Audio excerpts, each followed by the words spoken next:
Hello and welcome to Simple, Efficient, and Safe Password Best Practices and Multi-Factor Authentication. I have to tell you, this topic is kind of boring. I'm just going to be upfront and candid with you all here that are listening. The problem is it's really, really important. Knowing how to manage passwords and use passwords to your advantage and help your team be safe with passwords and simple and efficient. Oftentimes those things and passwords don't go hand in hand, because oftentimes what you hear with passwords is complex password, not simple and efficient and safe. Hopefully safe, but not necessarily simple and efficient. So today, we're hopefully going to give you some tips and tricks and some best practices about how you can not only increase your security, but make it simple and efficient and safe for your team, whether it's you personally actually managing your own individual personal life passwords, or your corporate organizational passwords and access to different tools and resources. So that is what we're going to cover today. We are going to dig into making passwords simple, efficient, and safe. So first of all, we're going to hit the problems. What are the problems we're really trying to solve here? We all have too many passwords to remember. There's too many portals, too many websites, too many applications. We have security issues of passwords getting hacked and breached and compromised and phishing attempts. We have compliance and regulations that we need to worry about. If you're in a regulated industry, like the medical industry or some manufacturers, if they work with the US government and financial industries, and there's just so much noise around passwords. So this session, well, again, it's not that exciting, it's super important, and we're going to address how you can solve those problems and actually make your passwords simple, efficient, and safe, and hopefully make it easy for your team. We are going to address personal and professional best practices that'll make passwords easy. Because we always like to cover the fact that we are all human beings first, and then team members or staff members or employees second, as far as how we engage with this stuff. So we are going to cover some tips that you can personally look out for to keep yourself safe and your family safe. But we're also going to spend a good amount of time on how that applies to your business and keeping your business safe. So again, we'll summarize with some key action items and takeaways at the end, and then open up for some questions if you have some. All right, but before we dig into all of that, we're going to spend just 1 minute about MyTech. Look, we are a small and medium business and technology consulting organization. We've been in business a little over 20 years, and in those 20 years, we've learned a proven IT strategy. Doesn't necessarily mean it's the only IT strategy. It's just one that we've learned, we've built our business around, and we know that for clients that we work with, we can achieve proven results for you. We know that it removes IT challenges and really allows you to be more adaptable and flexible to address all the other business challenges that we ultimately inevitably face running our organizations. So if you'd love to raise your hand and have a conversation about that and see how we can help you achieve 4 times more value and productivity from your IT investments, we'd love to have that conversation, but we also know that's not why you're here today. So let's dig into the rest of the content. All right, first and foremost, one of the things, if you've listened to any of our sessions in the past, you know we like to identify what's the problem we are trying to solve. So the problem we're trying to solve here, and I'll give you an illustration of this. Is a reference. I've included a lot of references here, but the average small business, according to a report that was released by LastPass, and this is 2019, so this is a year-old data, if you will, but the average small business employee has as many as 85 accounts and passwords that they have to remember. 85. So let's add that complexity to, if you're trying to have unique, complex passwords, and you have to have 85 different ones, what's the reality that that's going to happen? I mean, what's going to happen is people, what the study found is that people are more apt to reuse passwords. And in fact, the average password being reused 13 times. So 13 divided by 85, maybe there's 4 or 5 or 8 different unique passwords in there, somewhere in that ballpark. Math is hard, but that's one of the challenges we're trying to deal with here. The other challenges I'll highlight is really, if you haven't heard of this site, it's called Have I Been Pwned? I think I pronounced that correctly, Pwned. I think Pwned is the accurate way to say it. So I included just a screenshot of their website here as an illustration and a link, because this is a place that collects passwords that have been breached or previously used in known exposed data breaches. So you've heard about Target and eBay and Home Depot and countless others. I'm not trying to call those organizations out in particular, but that So this is a collection of when that data has been released to the internet. This is a database of 613 million known passwords. Well, if I'm a hacker, what is the first set of 613 million passwords that I'm going to look at? It's going to be these. So you just run through this known database of used passwords, and that's half the reason why when these breaches are so dangerous is that because it starts building this collection, and these are the easiest passwords to be able to hack or break, if that's something that's trying to happen. So this is also a place where you can test to see if your password has been found. Now, a password is just one piece of information. There needs to be a username and password and applied to the right site or access or application that you're trying to access. But this is one of the things that is recommended in a lot of different security practices, is that try not to use passwords that have been known used before in a breach. And so this is an example of what that looks like. Is you can plop your password in right here, and it'll tell you whether or not it's been exposed in a previous breach or not, and that will also help you know not to use that. Now, there's better and easier ways to do this, which we're going to cover a little bit later. However, I wanted to give you an illustration that a lot of the regulations and recommendations from security best practices, in particular the NIST is probably an acronym that you've heard, which is the National Institute of Standards and Technology. It's a U.S. government entity. NIST publishes information like that. Try not to use known passwords that have been breached, which applies to HIPAA and some other regulations as well. So this is an example of just another scope of the problem of 613 million passwords that have been known hacked and exposed in breaches. So let's talk about a password reality check. So if you've ever wondered and been frustrated, candidly, probably all have been frustrated with the password requirements that exist around passwords and why it's strongly recommended to have a password policy, something we'll also highlight later in the summary, but is why organizations and why applications, websites, portals, etc., have they specify different characteristics relative to your password as far as password minimum length, mix of lower and uppercase, include some numbers and include some symbols, is because this is how fast your password could be hacked by using a typical computer to be able to process and try and hack your password. So notice that if you have a limited 10 password character, I'm looking at this initial column here, if you have 10 characters, numbers only, well, guess that can be hacked in 40 seconds. Versus if you add uppercase and lowercase, it gives you a few more days, 169 days, throw in some other lower and upper a mix of numbers and lower and uppercase, it's a year. And you throw all them together in some symbols, it's going to be a bit before that password gets hacked. So this is one of the reasons why when you look at setting your password policy or understanding why complex passwords are so important, that this is an example of why those are specified. And again, I provided a little bit of a source that has some other information that you can read if you're interested. So again, herein lies the summary of the problem, just the subset of the problem, which is not fully it, but organizations and small businesses, typically individuals, have 85 passwords that they need to remember. Ultimately, you're trying to have unique, complex passwords that have a combination of these variables in order to make it really hard to hack. And so if you as an individual are trying, it's impossible. No one, well, maybe there's probably some people in the world who could do that, remember 85 or more unique passwords that are this complex, but it's highly unlikely. And so that is one of the challenges we are going to be solving today and talking about solving, but we want to identify the problem.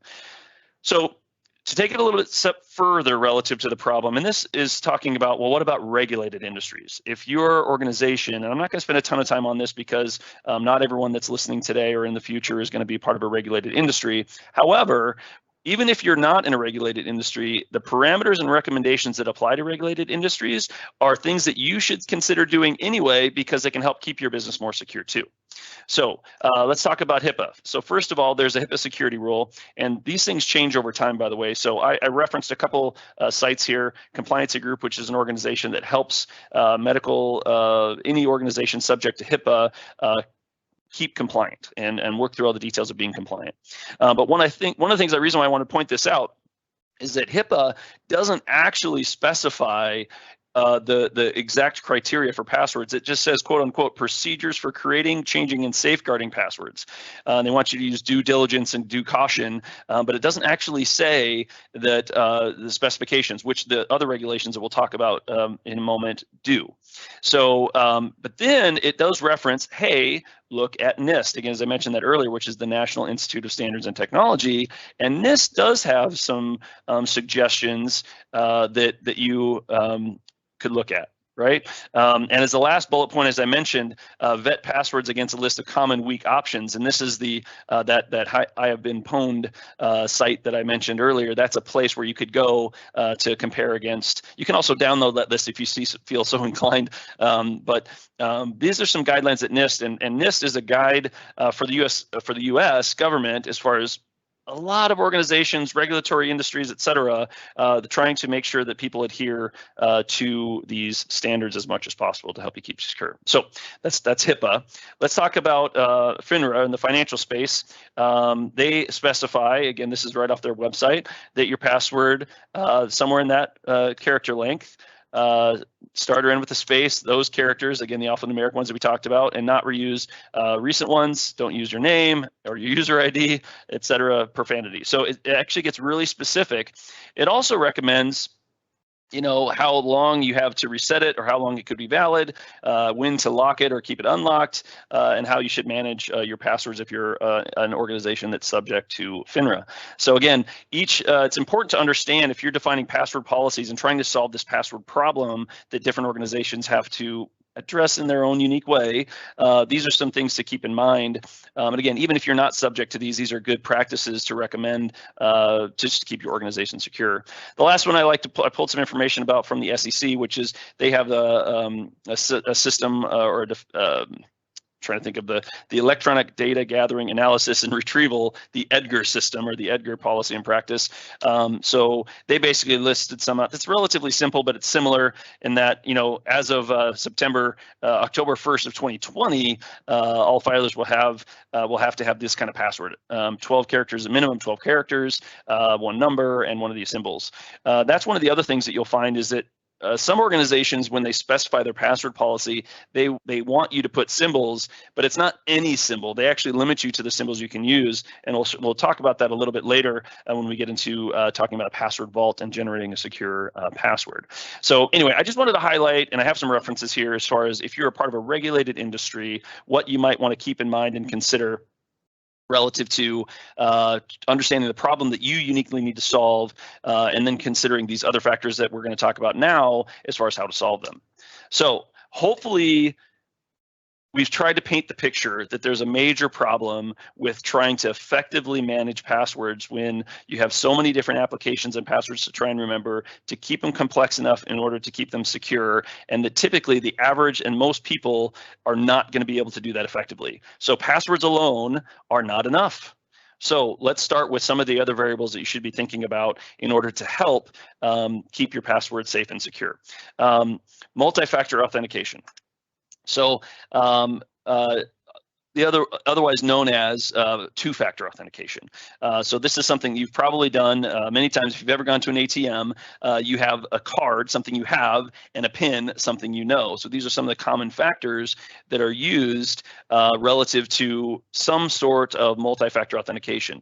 The reason why they called it, the trend is to move it to multi-factor authentication instead of just two-factor authentication, is because you can use any one of these additional variables as far as that second factor, such as something you know, something you have.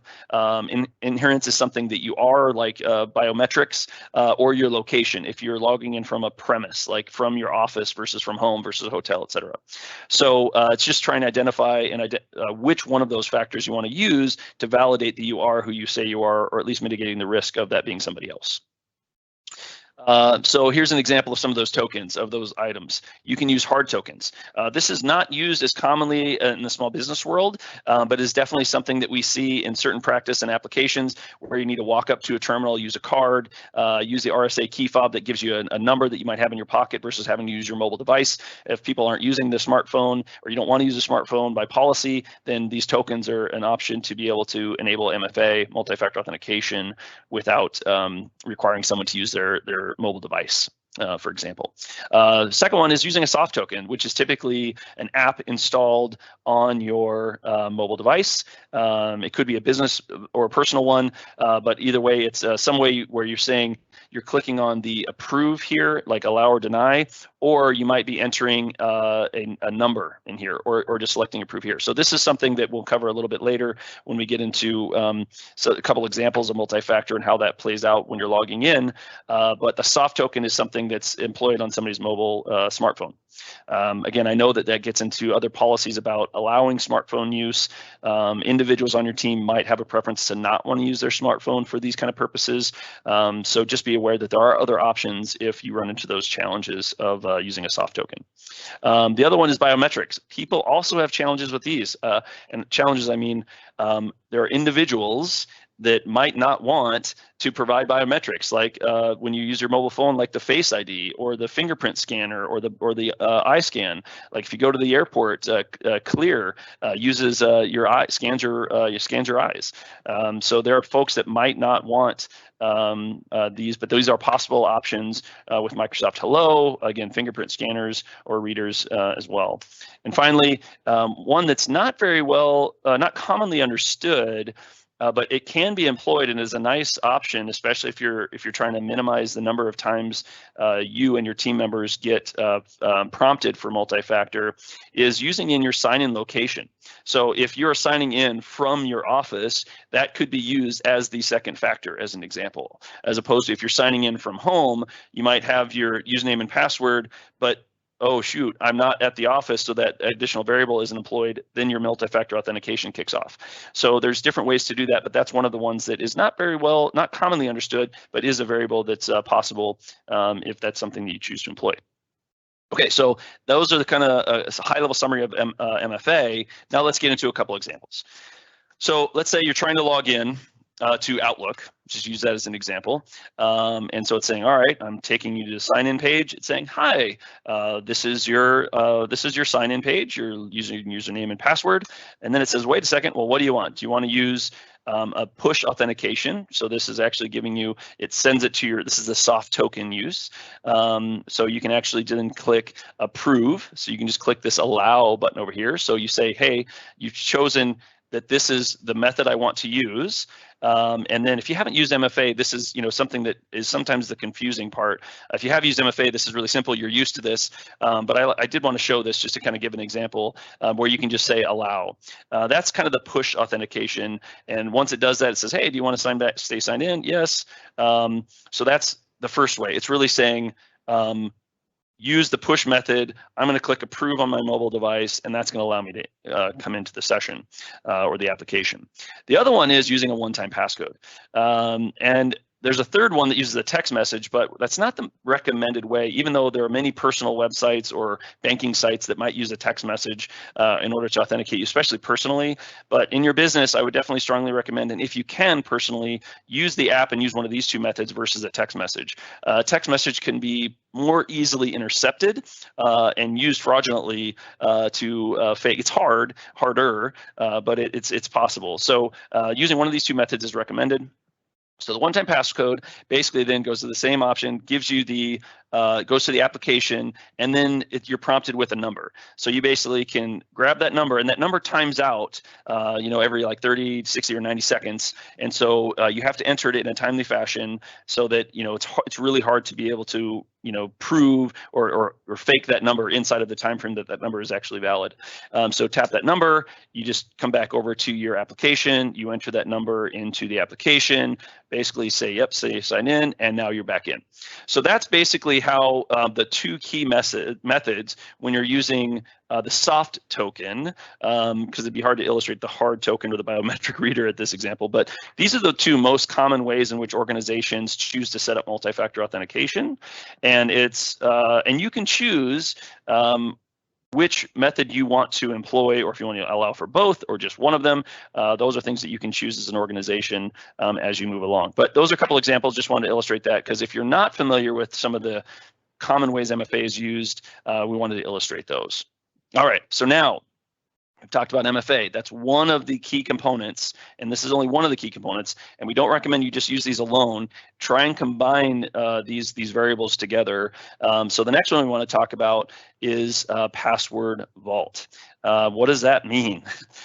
So first of all, we believe that a password vault needs to be part of your personal and potentially your professional online security. For businesses, you might have a different method, like using multi-factor authentication and single sign-on, which we're going to talk about next.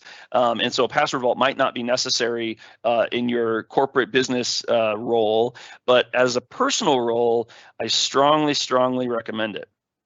The reason why is because browsers oftentimes will save this information, save your username and password, and they'll ask you, hey, do you want to remember this password? Most browsers aren't that secure to remember that information. So if your browser got hacked because maybe you're not as good at updating your browser and keeping it current with security, which most individuals at a personal level aren't, I'm saying all, well, now you potentially exposed all your username and passwords to all of your personal information, all your financial information, your banking information, any retirement information, etc. So I strongly recommend a password vault. The one that I use is LastPass. It was recommended to me by a former NSA cyber warfare operative. If it's good enough for him, it's good enough for me. But it also helps you keep track of varied and complex passwords. Remember the problem we were trying to solve is that you have to remember lots of passwords, keep them complex, and not reuse them. How are you going to do that? Well, a password vault is the answer. And actually, it makes it simpler to not only generate those passwords, it makes it simpler to store those passwords and use those passwords across all the different devices. The final variable that I is kind of hits home for me that I've experienced different individuals and peers and friends that have gone through this. Fortunately, I haven't had to go through it personally, but I'll talk about legacy planning. If something ever happens to you, and I'm talking to anybody listening here, anybody listening in the future, do you have your life's information relative to your financial information, your retirement information, anything that would be pertinent and applicable for your partner or spouse or family? Because this is one of the challenges that people have is maybe you remember it, maybe you have a notepad somewhere hidden away, but if you don't have this information in a way that can be shared with your family in the event of something happening to you, whether it be you're an adult child that's you're worried about your parents, or it's your parents just being able to have your parents in case something happens to you, or for your partner or spouse. This is one of the simple things you can do is use a password vault and make it so that your partner or spouse or family has access to this information. They don't ever need to necessarily use it. I hope they never have to, but if they ever have to use it because something unexpectedly happens to you, then you have that information available for them in a secure place that's not going to cause them pain or problems if you're not available. So if something were to happen to you. So that's, again, a little bit of a personal call to action for that I highly recommend from at a personal level. But as we move along, so let me give you an example of what I mean by if you haven't used a password vault before. I use Microsoft Edge, and not necessarily because I'm a Microsoft proponent oftentimes, and I use Microsoft a lot, but I like how this if you install LastPass, you have there's a browser extension. It just provides you this little icon next to the browser bar that you can click on, and when you click on it, it pops open this menu. And so we have a whole session that we did on setting up a password vault for you. So Stephanie's going to give you that information. We'll make sure that's in the follow-up email. It's probably being put in the Q&A in the chat right now. But this is a place where instead of trying to generate those complex secure passwords and keep them unique and remember them and write them down, a password vault does all that all at the same time. So let's say you're going to a site where you need to generate a secure password, or you're trying to reset your password. You can just come up here and click on this button. It pops open this menu, and you can click this Generate Secure Password section. When you do that, it gives you some options. And so one of the ones I like to show here is that you can choose the password length. Again, you can go short or you can go very long, and then you can click some buttons. Easy to read but easy to say, which I don't know about you, but this one isn't really easy for me to say. I'm not even going to try. And then it gives you a limit of what you can use. And so depending on the website that you're logging into and the requirements that they have, you can specify password length and the different variables here. The next one is, well, is it easy to read? Again, You can change the character length. It adds some different things in here. Again, I don't think that's easy to read, but okay, that's what LastPass thinks. And then it adds the variables. And then the last one is all characters. This is where I set mine. I just have mine set to all characters. I typically have somewhere between 16 and 20 characters in my password length. And if you recall from earlier, having all these different variables involved, it makes it nearly, not impossible, but nearly impossible to be able to hack and go through. So, and this is also a password. I'm not going to remember this. So what LastPass does is you can copy it, and if you can fill it in, if you're also logging into that website, it will say, do you want to remember this password? And it stores it securely, not in your browser. It stores it securely in the LastPass account and allows you to categorize and even share that account or that password with a family member if you so choose. So this is an example of where I appreciate where a password vault helps you not only, it solves multiple problems that you try and deal with passwords, is generating unique, strong, long, complex passwords with this example, and it stores those passwords in a secure place that when you go to those websites again, you can access the password vault and populate the username and password information at that time. So it's a really, again, we did a whole nother session on this and some best practices. If you want to dig in there, I would recommend checking out that session. But for now, we're going to move on to the last section of password recommendations, which is single sign-on. Again, passwords alone are not enough. So single sign-on is very often combined with multi-factor authentication. It can also be used with a password vault as far as how it can generate those secure passwords for you. However, the concept of single sign-on is that it consolidates the number of passwords to remember. Again, that's the whole idea. A lot of businesses use this. MyTech uses this so that our core, the link to a primary account, as I'm illustrating here, is that my username and password that I log into our MyTech environment is the same username and password that I can use across a lot of the different, not all, that's a challenge. Not every application, every portal, it can do this, but we try as many as we can. We've enabled single sign-on, so I can use my same username and password to log in to a lot of different resources, or what I've just summarized as points of access, whether it be an application or portal or website, et cetera.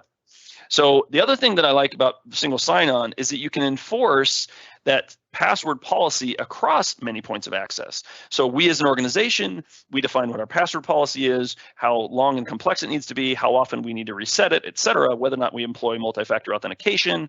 We can define all of those things, and by connecting that all to SSO or the single sign-on, I can employ and enforce that, enable and enforce that same policy across all those applications.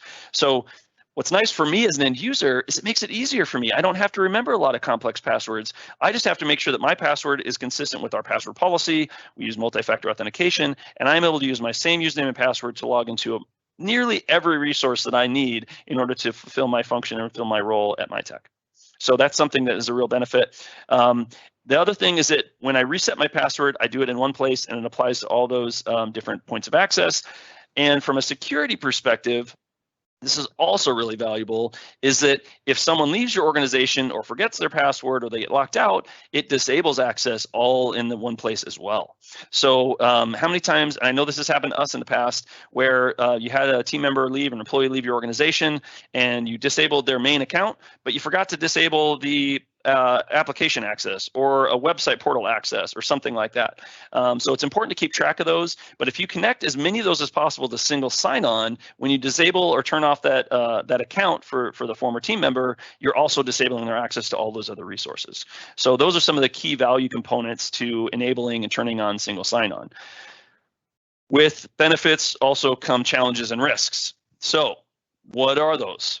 So not all points of access, applications or portals, et cetera, can leverage SSO, right? So not every single resource that you might want can do that. So one of the things you as a business can consider is trying to be intentional about when you choose applications or change applications or have access to portals, try and explore whether or not they have access to SSO and whether or not you can actually integrate them. And the second point is just because you can integrate them doesn't mean it's easy. Sometimes it is challenging. So, you know, organizations like Microsoft and other single sign-on and multi-factor authentication solutions out there try and work on the back end with these different providers to make that as easy as possible. But that doesn't mean it's everybody, and doesn't mean it's always easy. So that's just something that can be difficult and challenging and time consuming to get done. Oftentimes, once you get the single sign-on working, it stays working with minimal effort, but that is definitely one of the challenges that we've seen with single sign-on. And then the other negative of single sign-on, of course, especially if you're not using multi-factor authentication in conjunction with single sign-on, is that now you might have a single username and password to access lots of points of access. So you could create a risk by simplifying the way to hack multiple points if you're not also employing complex passwords like with the password vault and password policy, as well as with multi-factor authentication. So those are kind of the value and the challenges of single sign-on. And really quick, I'm going to show you a couple examples of how single sign-on works, and then we'll open it up. We'll summarize and open up for questions.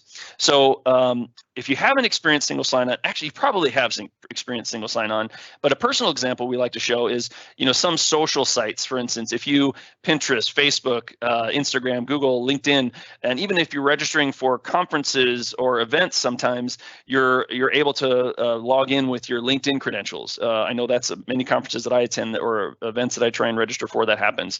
But basically what you're saying is that instead of creating a new account, again, another account that you have to remember and another password that you have to remember, you can choose to say, well, let's connect. This is an example, connect with Facebook or connect with Google. That's an example of single sign-on. You're choosing linking a primary account like Facebook or Google and associating it with another account like Pinterest in this example. So that's, again, a simple personal example. And a business example is you might see something like this. Let's say you're a login application page. Again, I took out the actual information here, but notice here at the bottom it says single sign-on is enabled. So it actually doesn't even prompt me for my username or my password, excuse me, because we've already connected this application to our single sign-on, and it knows that we have enabled single sign-on. So it's actually going to then take me to log in, and it will enforce my multi-factor authentication token too. So that's just an example of what you might see if you haven't experienced single sign-on at the corporate level. You're not typically going to connect a corporate account to your Facebook or Google account, unless Google is one of these single source authentication resources that you're leveraging. All right, so those are a couple things on single sign-on. Again, so let's talk about the key takeaways. This is the one-pager that I always like to provide some sort of a summary, is that really here are the combination of things that you should use, that we recommend you use to help manage your best practices for password management and to basically solve the problem of unique passwords, complex passwords, and the sheer volume of accounts that people might have to remember, which is impossible for nearly everyone. So use multi-factor authentication, which really increases the security. You can use the authentication app, which is preferred, but you can also do text message if that's something that you need. Password vault, like LastPass, is one that we recommend, definitely for personal use and family sharing of legacy information that I mentioned. And it might be professionally applicable if you're trying as part of a team sharing passwords or trying to make sure that you're generating complex passwords, or if those applications or points of access do not integrate with your single sign-on, which is also possible. So maybe that's where you might want to use a password vault at a professional level. Single sign-on, strongly recommend for business applications. Try and choose business applications, or as you're moving or changing business applications, make sure that they're available for single sign-on. Try and get as many of them integrated as possible into how you log in as your business, as your user, as your role. And then finally, you still want to have complex passwords. So personally, I would strongly recommend using a password generator and password vault that will allow you to generate them and save them and access them easily. Professionally, if you're using single sign-on, make sure, this is the piece that's commonly overlooked at a professional level, define what your password policy needs to be. What is your organization's requirements? What are your desires? What are your security risks you're trying to mitigate? What regulations do you have to comply with? And define your password policy associated with that. And then once you connect single sign-on and multi-factor authentication, the rest just flows and it will adhere to your policy.